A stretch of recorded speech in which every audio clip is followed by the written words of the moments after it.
Durante el día podemos experimentar muchas emociones como sentirnos tristes, felices, enojados, pero en algún momento nos hemos detenido a pensar qué es una emoción o qué estructuras cerebrales están implicadas a la hora de experimentar estas emociones. Mi nombre es Mariana Nájera y hoy les vengo a hablar sobre los estados emocionales. Este video está dividido en 5 partes. Primero vamos a responder qué es una emoción, vamos a hablar de la función de la corteza prefrontal ventromedial, de la comunicación de las emociones sobre el sistema límbico y por último algunas conclusiones. Vamos a iniciar respondiendo a la pregunta ¿qué es una emoción? Las emociones las podemos entender como reacciones positivas y negativas ante ciertas situaciones en concreto. Por ejemplo, si vamos caminando por la calle y vemos a alguien sufriendo, esto nos puede provocar tristeza.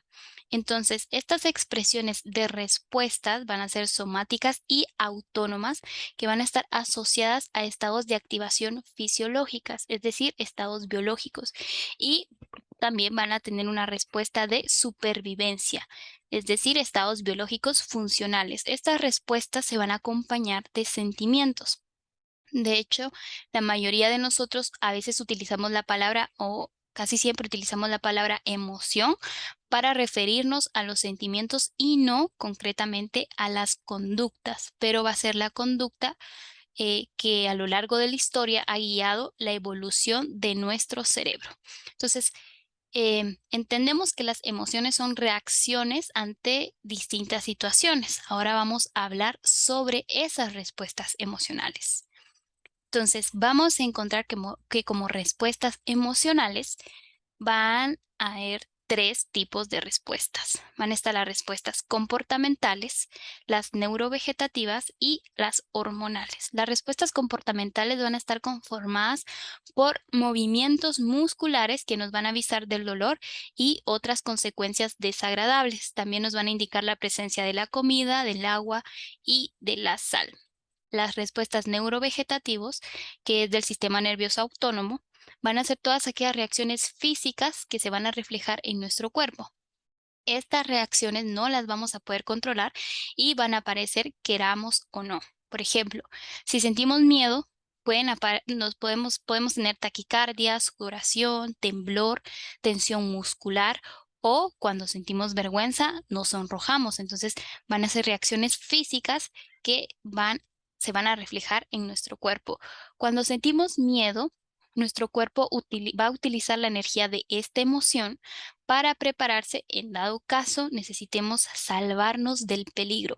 Esto nos va a ayudar a ser más efectivos en la respuesta y va a provocar cambios en los neurotransmisores. Así, en dado caso necesitemos huir, la adrenalina va a entrar en acción y las respuestas hormonales van a ser las que van a reforzar las respuestas neurovegetativas. Las hormonas segregadas por la médula suprarrenal, que es la adrenalina y la noradrenalina, van a aumentar el flujo sanguíneo hacia los músculos y van a hacer que todos los nutrientes que están almacenados en nuestros músculos se conviertan en glucosa. Además, la corteza suprarrenal va a segregar hormonas esteroideas que también van a contribuir a que los músculos puedan disponer de glucosa. Hay una estructura muy importante en la activación de las respuestas emocionales y es la amígdala. Entonces, podemos ver aquí la imagen de la amígdala, también conocida como complejo amigdaliano, que va a estar localizada en los lóbulos temporales. Está compuesta por varios grupos de núcleos en los que cada uno de ellos tiene diferentes aferencias y eferencias que van a realizar distintas funciones.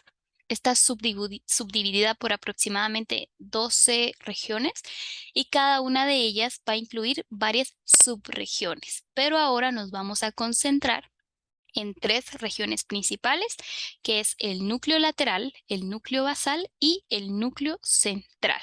Entonces tenemos que el núcleo lateral va a recibir la información de todas las regiones de la neocorteza. Podemos ir aquí viendo en la imagen como nos señala las regiones. Entonces va a recibir toda la información de todas las regiones de la neocorteza, incluyendo la corteza prefrontal ventromedial y el tálamo y la formación hipocámpica. Va a enviar esta información a lo que es el núcleo basal, que lo tenemos aquí. Sigamos las flechitas, va a enviar la información a lo que es el núcleo basal y a otras partes de nuestro cerebro, incluyendo el estriado ventral, que es la región que está implicada en mediar los efectos de los estímulos reforzadores en el aprendizaje. Y el núcleo dorsomedial del tálamo que se va a proyectar a la corteza prefrontal. Entonces, los núcleos lateral y basal van a enviar esta información a la corteza prefrontal, ventromedial y al núcleo central que tenemos aquí, que a su vez se va a proyectar a las regiones del hipotálamo, del mesencéfalo, la protuberancia y el bulbo raquídeo, que se van a encargar de la expresión de los distintos componentes de la respuesta emocional. Como veremos, la activación del núcleo central va a inducir a una serie de respuestas emocionales, comportamentales, neurovegetativas y hormonales, que son las que ya vimos anteriormente. Entonces, en esta imagen podemos observar las principales divisiones y conexiones neuronales de la amígdala que van a intervenir en la emoción. Y el núcleo central de la amígdala va a ser la región más importante del cerebro para la expresión de respuestas emocionales provocadas por estímulos aversivos. Cuando se presenten estímulos amenazantes, las neuronas del núcleo central se van a activar. Por ejemplo, con el miedo habrá una respuesta emocional en donde la amígdala va a controlar la integración de los componentes comportamentales, neurovegetativos y hormonales que van a ser una respuesta del miedo. Ahora vamos a observar esta otra imagen y aquí podemos ver algunas de las regiones cerebrales y de este lado que van a recibir la aferencia del núcleo central de la amígdala y estas van a ser las respuestas emocionales que van a ser que estas regiones controlan. Entonces vemos aquí el hipotálamo lateral que va a estar controlada por la activación simpática, un aumento de la frecuencia cardíaca y la presión arterial, también la palidez. El núcleo motor dorsal del vago, que va a tener una activación parasimpática con las úlceras, micción y la defecación. El núcleo parabranquial, la respiración agitada, el área tegmental ventral, alerta comportamental, que va a estar involucrado el neurotransmisor de la dopamina. Entonces podemos observar aquí algunas regiones cerebrales y las respuestas comportamentales y fisiológicas, que recordemos que las respuestas comportamentales van a estar involucrados también por los movimientos musculares.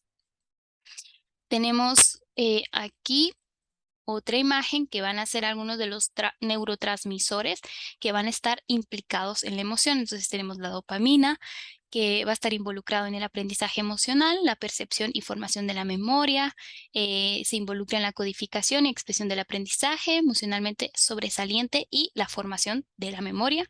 También nos va a ayudar a procesar con precisión la información sensorial emocionalmente relevante, va a estar asociada con emociones placenteras y va a participar en la regulación del estado de ánimo positivo. La serotonina, que juega un papel importante también en el aprendizaje y la memoria, va a estar vinculada en los aspectos emocionales, motivacionales, cognitivos, de la representación en la recompensa, la agresión, la ansiedad, la depresión, la psicosis, las adicciones y el trastorno obsesivo compulsivo. También va a participar en lo que es la regulación del estado de ánimo negativo.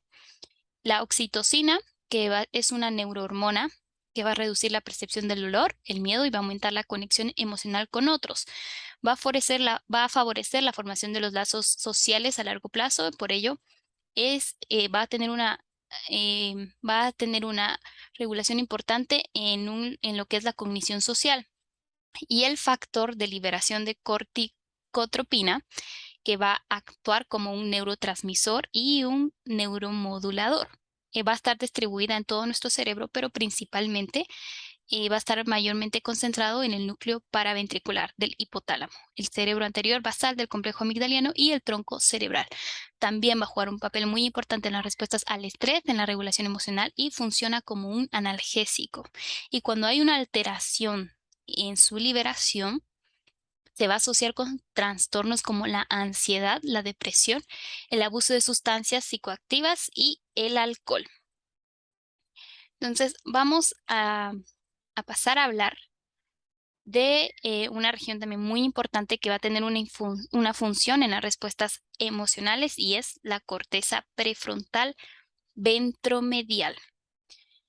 Podemos observar aquí dónde está ubicada y es que muchos investigadores opinan que la violencia impulsiva es consecuencia de un deficiente control de las emociones, en la que la mayoría de nosotros la frustración nos puede provocar un impulso de responder emocionalmente, pero generalmente conseguimos poder mantener la calma y reprimir este impulso. Como veremos, la corteza prefrontal ventromedial va a jugar un papel muy importante en el control de nuestras respuestas ante estas situaciones. Entonces, esta región va a estar conformada por lo que es la corteza orbitofrontal medial y la corteza cingulada anterior subgenual. Va a intervenir decisivamente y va a participar en la inhibición de las respuestas emocionales. Va a recibir aferencias directas del tálamo, dorsomedial, de la corteza temporal, el área tegmental ventral, el sistema olfativo y la amígdala. Sus eferencias se van a dirigir a varias regiones cerebrales, entre ellas la corteza cingulada, la formación hipocámpica, la corteza temporal, el hipotálamo lateral y la amígdala. Por último, se va a comunicar con otras regiones desde la corteza frontal, que la más importante va a ser la corteza prefrontal dorsolateral. Así, sus aferencias le van a aportar información sobre lo que está sucediendo en el entorno y de los planes que esté haciendo el resto del lóbulo frontal. Estas eferencias le van a permitir influir en diversas conductas y respuestas fisiológicas, incluyendo las respuestas emocionales organizadas por la amígdala. Entonces, como vemos, tiene una función importante en las respuestas emocionales. Y ya describimos las emociones como respuestas comportamentales, neurovegetativas y hormonales. Ahora vamos a pasar a hablar sobre la comunicación de las emociones. George y Coles hicieron un experimento en donde colocaron a sus sujetos de estudios a que escucharan unas frases e identificaran su contenido emocional. En un primer momento, los sujetos tenían que escuchar el significado de las palabras y decir si éstas describían una situación en la que se sentirían contentos, tristes, enfadados o impasibles. En un segundo momento, los sujetos tenían que juzgar el estado emocional a partir del tono de voz. Los investigadores hallaron que la comprensión de la emoción a partir del significado de la palabra aumentaba la actividad de ambos lóbulos frontales, aunque más del izquierdo que del derecho, mientras que la comprensión de la emoción a partir del tono de voz provocaba un aumento de la actividad solo en la corteza prefrontal derecha. En la imagen podemos observar la percepción de las emociones, nos indican las regiones cerebrales que se activaron al escuchar la emoción que expresa el significado de las palabras, que está en rojo, y el tono de voz está en verde. Reconocemos los sentimientos de los demás por la vista y el oído, viendo la expresión facial y oyendo el tono de voz y también las palabras que eligen. Muchos estudios han declarado que el hemisferio derecho juega un papel más relevante que el izquierdo e indican que la comprensión de las palabras y el reconocimiento del tono de la voz son funciones independientes. Como vimos en el apartado anterior, la amígdala va a desempeñar un papel especial en lo que son las respuestas emocionales, pero también tiene un rol importante en el reconocimiento de las emociones. Por ejemplo, varios estudios sugieren que la amígdala recibe información visual que utilizamos para reconocer las expresiones faciales de la emoción, directamente desde el tálamo y no desde la corteza visual de asociación. Adolf señala que la amígdala recibe aferencias visuales desde dos fuentes, una cortical y otra subcortical, y que al parecer el input subcortical, que viene desde los tubérculos cuadrigéminos superior y pulvinar, van a proporcionar la información más importante para esta tarea. Ahora vamos a pasar a hablar sobre el Sistema límbico. El sistema límbico va a ser el encargado de regular y procesar la experiencia de las emociones. También es conocido por algunos autores como el cerebro emocional. Va a tener un papel fundamental en las respuestas fisiológicas ante ciertos estímulos en los cuales nos vamos a ver expuestos y que nos van a provocar emociones como el miedo, la ira o la alegría. Por ejemplo, ante una situación que nos provoque miedo, nos va a mantener en estado de alerta. Los órganos del cuerpo están conectados al sistema nervioso, que este a su vez es controlado por el sistema límbico.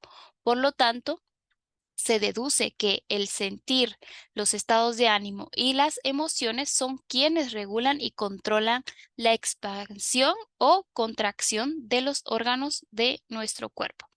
Podemos ver en la imagen lo que es las estructuras que conforman el lóbulo límbico y Broca, el neurólogo francés Paul Broca, resaltó que sobre la superficie medial del cerebro, todos los mamíferos poseen un grupo de áreas corticales diferentes de la corteza que las rodea, empleando la palabra latina para definir límite como limbus.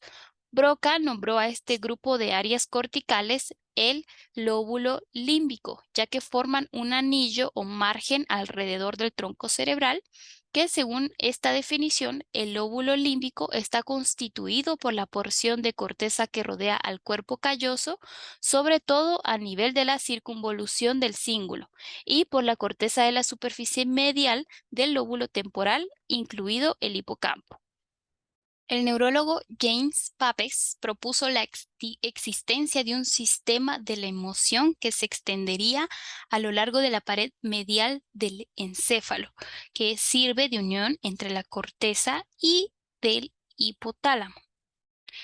Estas estructuras se van a denominar circuito de Papez, en donde el hipotálamo va a tener un dominio manejando lo que van a ser las expresiones conductuales de la emoción y el hipotálamo y la neocorteza van a influir uno sobre el otro, uniendo así lo que va a ser la expresión y la experiencia de la emoción.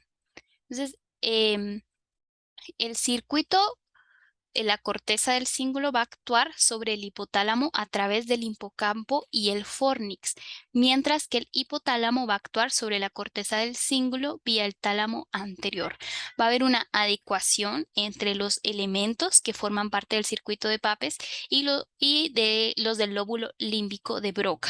Debido a su similitud, el grupo de estructuras que hipotéticamente gobiernan la sensación y la expresión de la emoción se va a conocer como sistema límbico. Entonces aquí en la imagen podemos observar lo que Papez pensaba, que la experiencia de la emoción estaba determinada por la actividad de la corteza del cíngulo y en menor medida por otras áreas corticales. Entonces él creía que la expresión emocional está gobernada por el hipotálamo, que podemos ver aquí, donde se encuentra, que estaba gobernada por el hipotálamo. Entonces, la corteza del cíngulo, que podemos ver aquí en esta imagen, se va a proyectar al hipocampo y del hipocampo se va a proyectar al hipotálamo por medio de un fascículo de acciones que se va a denominar como fornix. Y entonces, para concluir a partir de las imágenes cerebrales, ahora sabemos que las emociones se asocian a una activación general del cerebro. Algunas de estas estructuras que se activan son parte del sistema límbico y vimos lo importante que es la amígdala en estas respuestas emocionales y en el reconocimiento de las emociones. Entonces hemos hablado de unas cuantas estructuras cerebrales sobre las que existen indicios que participan en las emociones y que las experiencias emocionales van a ser el resultado de una compleja interacción entre estímulos sensoriales, circuitos cerebrales, experiencias pasadas y la actividad de los sistemas de los neurotransmisores. Durante mucho tiempo, después de que Broca definiera el lóbulo límbico, se creyó que era básicamente solo un sistema olfatorio. Y aunque nuestra perspectiva ha cambiado a lo largo de la historia, y mucho desde hace la época de Broca, algunas partes del cerebro que participan en el olfato también se han incluido en la definición de lo que es el sistema límbico. Entonces, las emociones son una experiencia difusa que van a influir en nuestro cerebro y en nuestra conducta de muchas maneras, así que el procesamiento emocional va a estar entrelazado con otras funciones de nuestro cerebro. Entonces, podemos decir que las emociones se van a expresar a través de 3 canales que van a ser el neuronal, el expresivo y el experiencial, y que van a ser resultado de la evolución y del desarrollo neurobiológico, cumpliendo un papel relevante en nuestra adaptación. Entonces, esto ha sido todo en la presentación sobre los estados emocionales. Muchas gracias.